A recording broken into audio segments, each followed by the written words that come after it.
ненапушальна послабляць ціск на рэжым Лукашенко. Вызваленне ўсіх палітычных зняволеных. Наш падарунак для дыктатара Лукашэнкі. 3 пакеты санкцый. Будзем гэта рабіць. І кожны з нас можа рабіць сёння гэтую справу. Галоўнае не спыняцца. Маё месца сілы гэта Беларусь. І все, што звязана менавіта з Беларусю, гэта маё месца сілы. Зразумела, што ёсць нейкія таемныя рэчы, патаемныя рэчы, блізкія, вядомыя толькі мне аднаму, якія даюць такую сілу, але гэта хутчэй зараз вобразы, якія існуюць у памяці, якія, можа, візуалізуюцца ў памяці, яны звязаны менавіта з Беларусю. Маё месца сілы гэта хата маіх дзядулі і бабулі у вёсцы Заямная Смалявіцкага раёна. Гэта палеткі, якія я вельмі часта ўзгадваю ў сваёй памяці і ўспамінаю. І тым больш, калі я ўзгадваю, ўспамінаю, я вельмі хачу вярнуцца менавіта туды. І я не ўяўляю сабе сітуацыі, што я туды не вярнуся. Гэта абавязкова адбудзецца. Але само сабой гэта не атрымаецца. Таму нельга спыняцца. Я перакананы, што пераможа той, лепш сказаць, перамогуць тыя, хто менавіта не здасца, хто дойдзе да гэтай перамогі. Увогуле, мы вельмі часта можам казаць такое слово «вера». Ці веру я ў тое, што мы вернемся.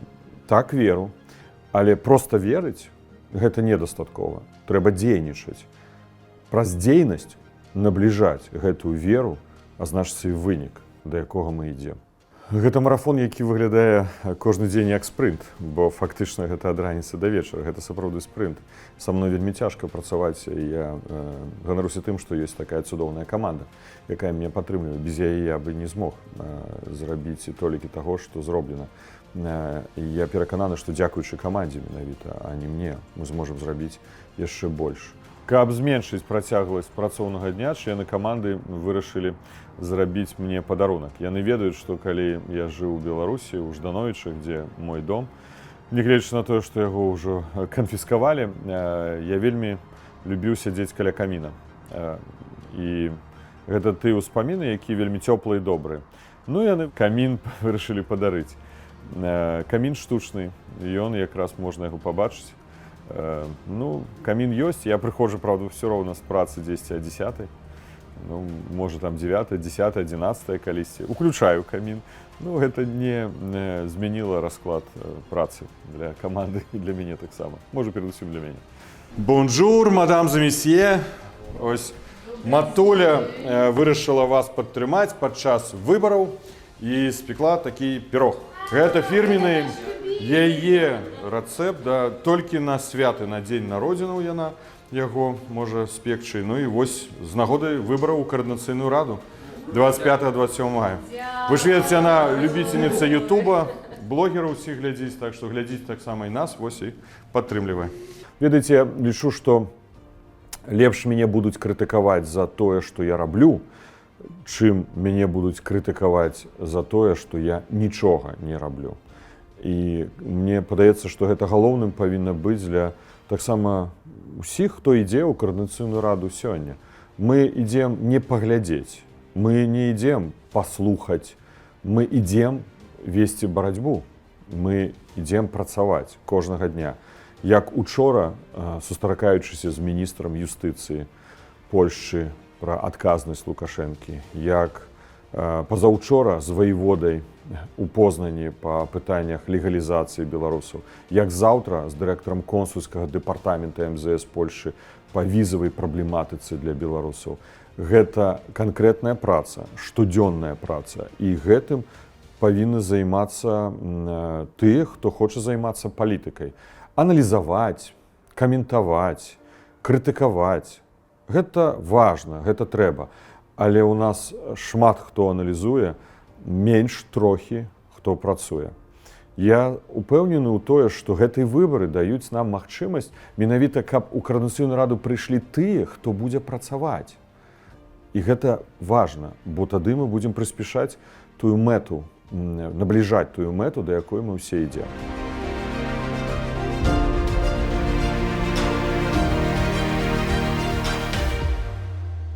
Кожнага з нас выхоўваюць нашыя бацькі. Я ганаруся тым, што ў мяне бацькі, якія выхавалі з мяне чалавека, які гатовы весці барацьбу, які не павінен здавацца. І ў гэтым сэнсе я ўдзячны ім за гэта і за тое, што сёння робіць для мяне мама і што робіць для мяне моя дачка. Бо фактычна гэта таксама мой падмурак для барацьбы. Гэта выбар нашай сям'і. Гэта не толькі выбар Паўла Латушкі. Гэта выбар майго бацькі, які ўжо зайшоў. Гэта выбар майго старэйшага брата Андрэя, які таксама, на жаль, зайшоў. Я вельмі часта пытаюся ў мамы, а што б рабіў бы Андрэй, а што б рабіў бы бацька. І адказ, яны б не змаглі гэтага перажыць. Но Андрэй бы, напэўна, ўжо бы сядзеў у турме, бо ён бы ніколі не пагадзіўся з тым, што ўжо пачало адбывацца яшчэ ў 2020 годзе. Мне было 8 гадоў, калі я засталася з татам. Тата меня выхоўваў адзін. Я заўсёды яго падтрымлівала, і ён таксама падтрымліваў мяне. І мне падаецца, што інакш не магло быць. І ў 2020 годзе мы не маглі пагадзіцца з тым гвалтам, які адбываўся ў Беларусі. Мы хочам вярнуцца дадому, да Мінска, і робім усё, каб гэта адбылося як мага хутчэй. Успамінаю таксама, што мой дзядуля быў за незалежную вольную Беларусь. І мы, латушкі, працягваем гэту барацьбу. І таму таксама я іду ў Коардынацыйную раду, каб гэтыя змены маглі хутчэй адбыцца ў Беларусі. Я нарадзілася ў 94 годзе.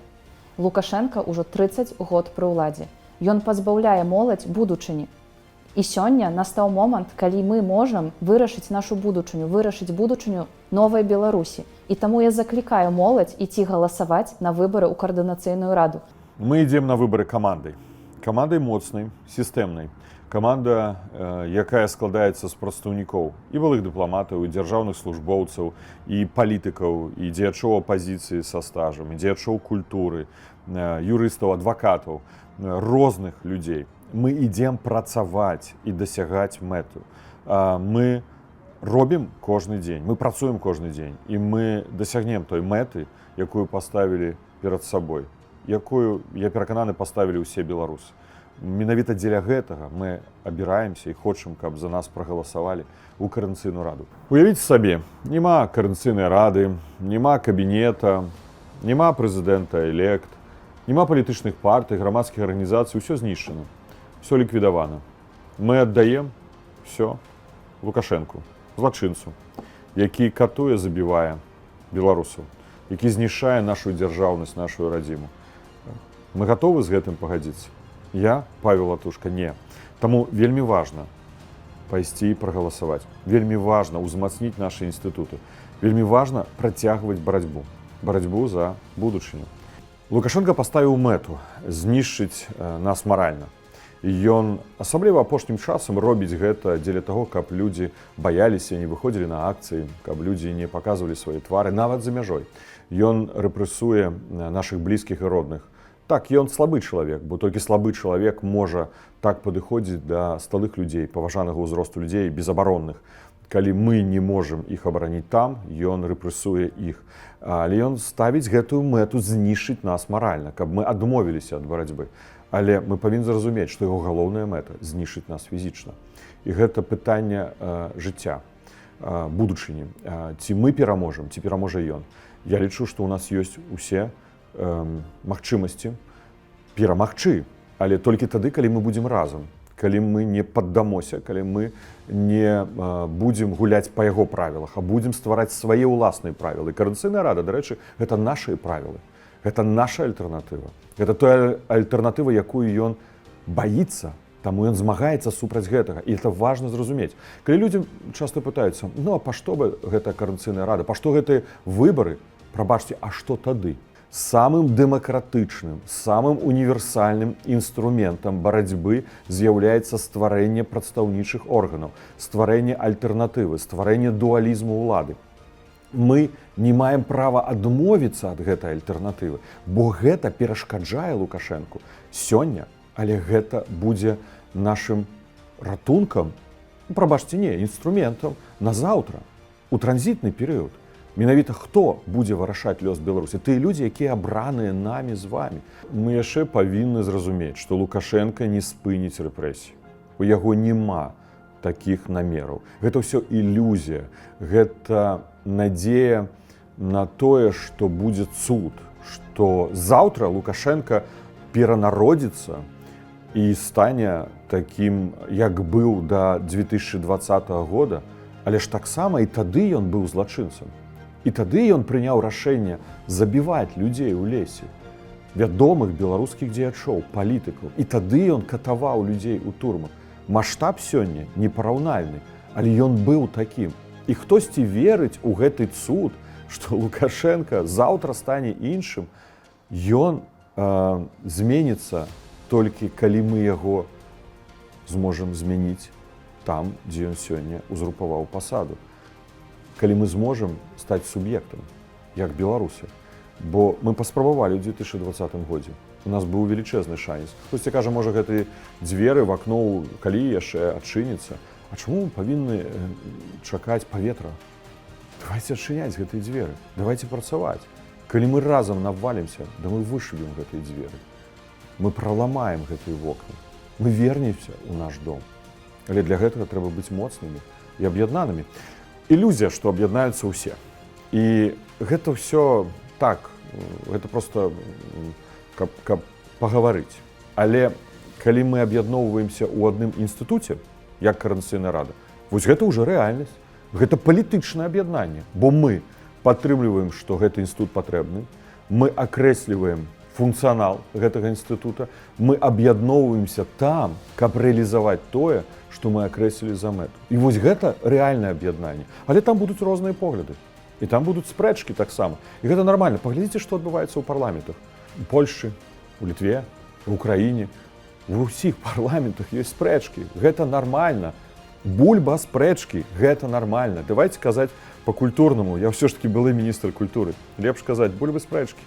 Прыклады, чым можа дапамагчы Коордынацыйная рада, чым могуць дапамагчы інстытуты дэмакратычных сілаў. Вось апошнія сустрэчы ў Познані з беларускай дыаспорай і ў Вроцлаве. У Вроцлаве прыйшло каля 200 чалавек, а праблема тычыцца 1000, звязаная з легалізацыяй беларусаў атрыманнем дакументаў. І пазней сустрэча з ваеводай, прадстаўніком урада, які вырашае гэтае пытанне. І пытанне ў тым, з кім ён будзе размаўляць. Ці можам мы дапамагчы менавіта вырашыць гэтае сістэмнае пытанне, бо гэта не пытанне нават аднаго чалавека, гэта сістэмная праблема.